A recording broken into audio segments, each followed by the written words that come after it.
Hey metalheads, it's Metal and Coffee and I'm back with another video. So I haven't been around in a while and I'm sorry about that. I've just been, going through life, ups and downs, and just also with all my other obligations. But your girl had to come back around and share with you her top 10 metal albums of 2021.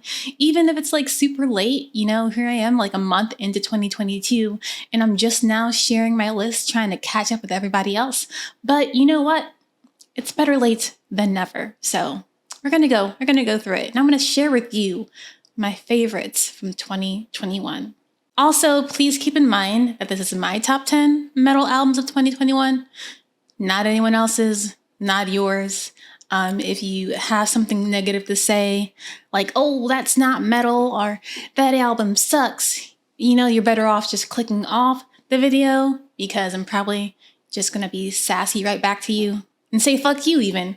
So, just wanted to give that little quick disclaimer. Remember, it's Metal and Coffee's top 10, not yours. And I hope you find something new and interesting that you have not checked out.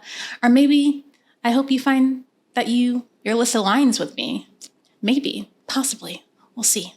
Just a quick note, if you notice that I'm looking down a little bit, it's because I'm referencing my notes. And I just want to make sure I share all my thoughts about each album. So here we go. Number 10 is Black Sheep Wall, Songs for the Enamel Queen.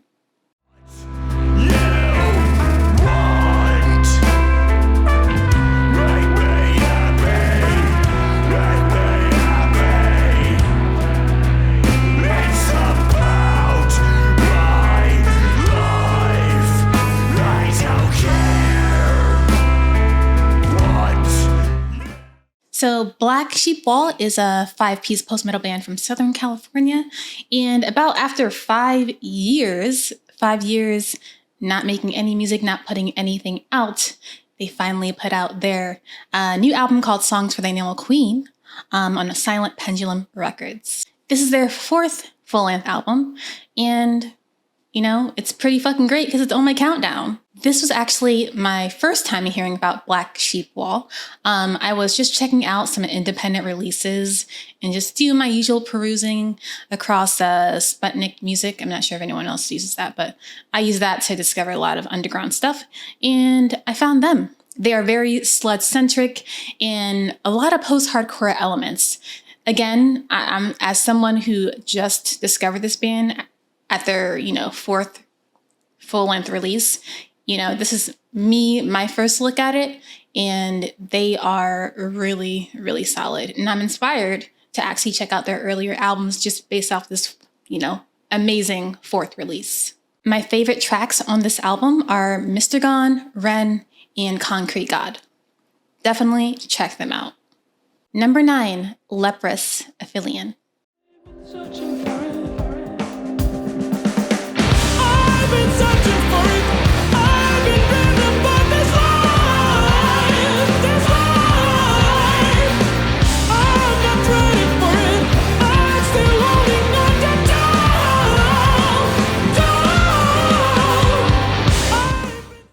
Leprous is a progressive rock band from Norway, and they released their 7th album, Aphelion, on Inside Out Records. I've known of Leprous since 2016 after discovering their track, The Price. Fucking amazing. And at first I was mostly drawn to their epic instrumentation because they have like it's really striking, unique, and it's very, it's very ear-catching.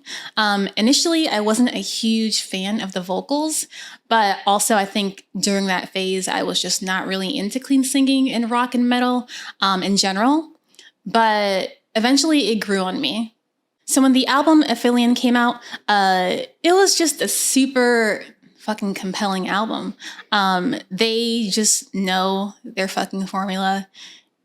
The vocals now, I appreciate them so much.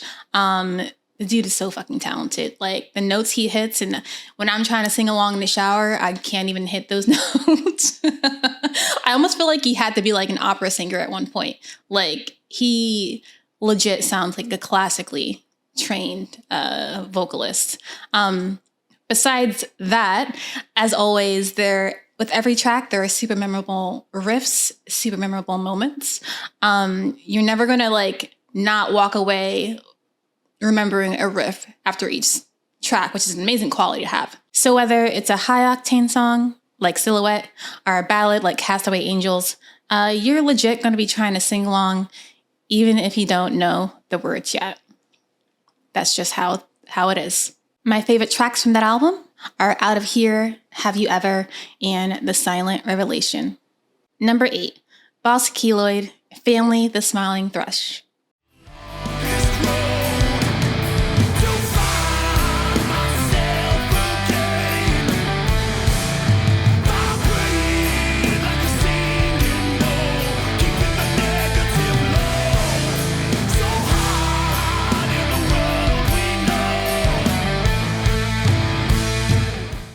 The beloved Boss Keloid, they are always my prog go-to band, and they released their new album via Ripple Music called Family the Smiling Thrush.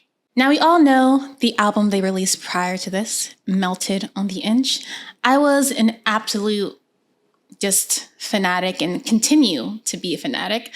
I still regularly play that record every week. It's amazing body of work. And if you are a prog metalhead, that should be in your dictionary. Let's just be real.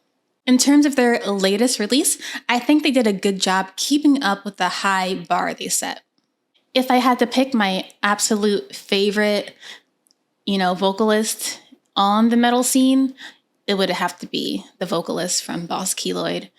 It's that really, really just an even mixture, or just in the middle between clean singing and growling. It's that beautiful, beautiful sweet spot between those.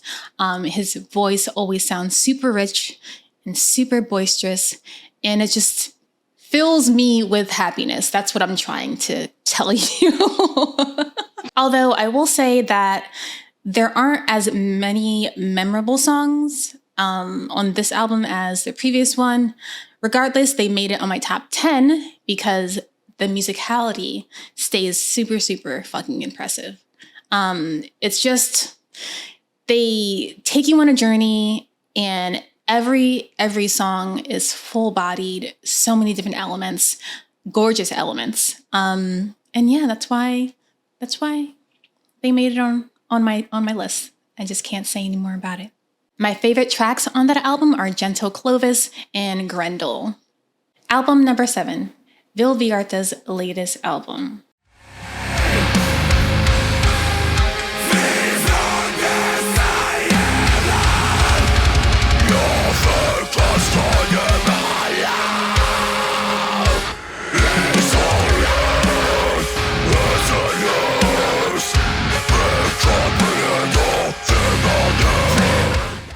I intentionally did not say the album name because I don't speak Swedish and I don't want to butcher the language too much. Wow, I'm also just realizing how much prog I have on my list. It was my gateway drug to metal, so not surprised. So Vildhjarta's been around since 2005, but this album is only the second full-length album they've released during their career. After their first release, they had a bunch of singles and EPs in between that lasted a very long time. And then finally in 2021, they were able to release their second full-length album, which is really, really beautiful. And just, if you need some straight up good gent in prog, you're going to want to listen to this record. And despite me not really pronouncing the Swedish album title, it does translate to Seagulltown Underwater. And I forgot to mention, this album was released on Century Media Records. My favorite tracks are Vagabond, Sunset, Sunrise, and Brand Mart. That was a total disaster. But the song name starts with a B. Yeah. Look for that song. Moving on. Number 6, Cult of Luna, The Raging River.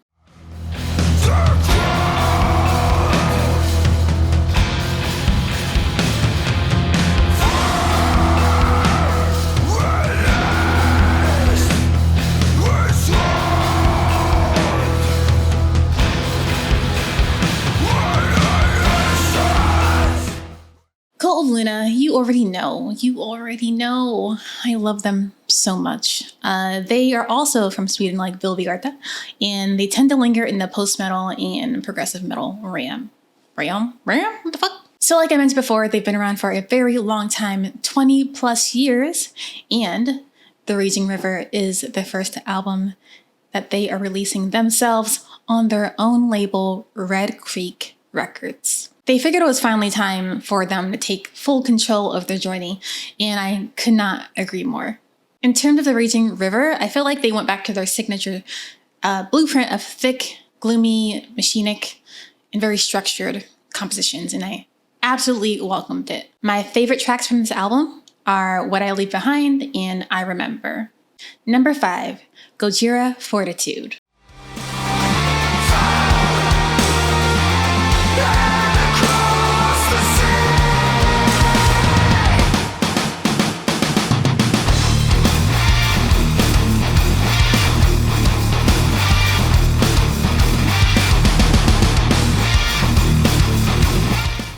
Now, this is probably the most recognizable album on my list, so I'm not going to spend too much time on it. In case you don't know, Gojira are a heavy metal band from France, and they just released their 7th full-length studio album on Roadrunner Records. Honestly, just give it a nice listen if you like heavy groove metal. My favorite tracks are Another World, Newfound, and The Chant. Very, very strong emphasis on The Chant because it is the song with the most simple time signature, but the most powerful message, so check it out. Number 4, Grizzler, Hammer of Life.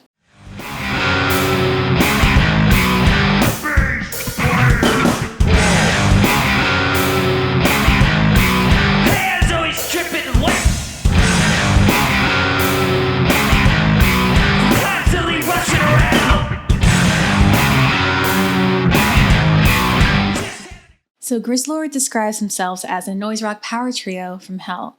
And I have to say that's a pretty spot on description, except they're actually from Connecticut. I feel like they're a well-kept secret. They are incredibly raw, and every song sounds like one take. And I especially love the distinctively clear drum track in every song. I can't help it. I'm a drum groupie in general. I love me some drums. The entire album is a mere 30 minutes, so why don't you, after you finish watching this video, go ahead and put that shit on, enjoy your 30 minutes, rock out, and have your mind completely obliterated. My favorite tracks from that album are Live Negative, Not Happening, and Tinnitus. Number 3, Sleep Token, This Place Will Become Your Tomb.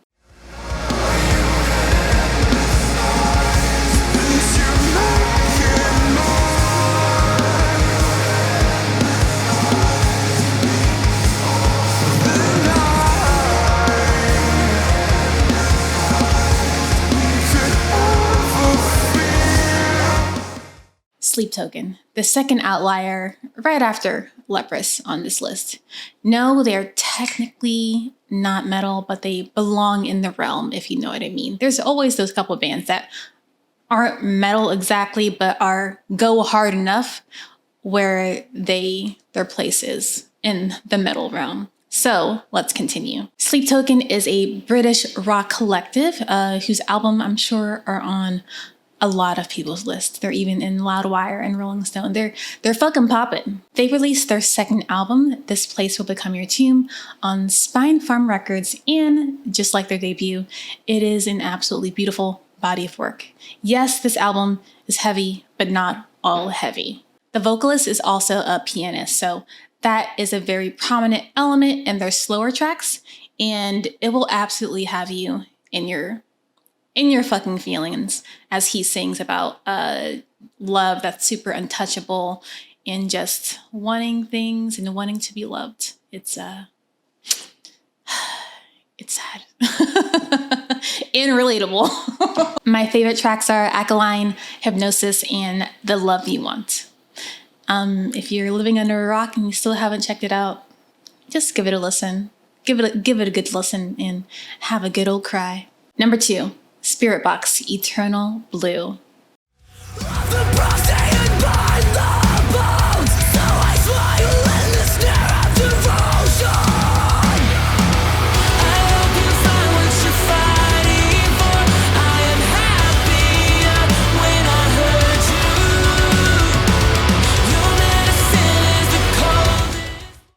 Spiritbox is a Canadian metalcore, I would personally say, band who recently released their highly anticipated debut album called Eternal Blue on Rise Records. They've been consistently releasing singles, really amazing singles, since 2017.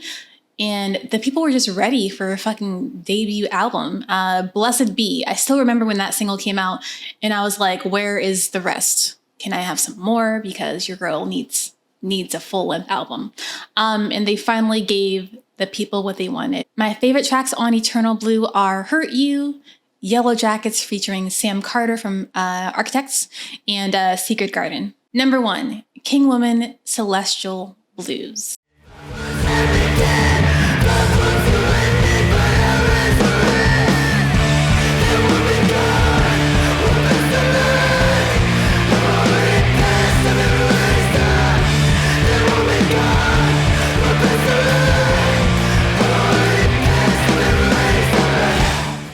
This album was released in late July last year on Relapse Records, and it's the second full-length album by King Woman. In case you don't know, King Woman features Chris Esfandiari, the songwriter, the vocalist, the motherfucking badass. Now, in terms of style of music, you legit can't place King Woman in a box of any kind. They do doom, dream pop, and straight up indie. King Woman's debut album, Created in the Image of Suffering, was mostly doom, hands down. But Celestial Blues touches all of the aforementioned subgenres in such a unique way. My favorite tracks are Boggs, Coil, and Ruse. Sorry, I wasn't really sure about the pronunciation of Boggs, but I tried my best. I tried my best! And there it is, my top 10 metal albums of 2021. Coming out a tad bit late, but hey, it's not a race, it's a marathon. If you enjoyed this video, please feel free to comment below what your top 10 was, what you plan to check out based off my top 10. We can have a little conversation. Also, if you would be so kind to give this video a thumbs up, I would really appreciate it. So I'm thinking about making a monthly series about basically the metal that I'm listening to each month. If you're interested in that, I would love to hear feedback.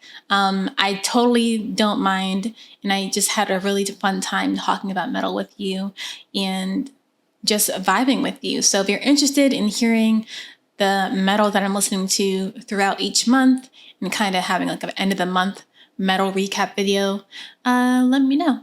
That'd be really cool. That'd be really fun. So until next time, take care, metalheads, and I'll see you around.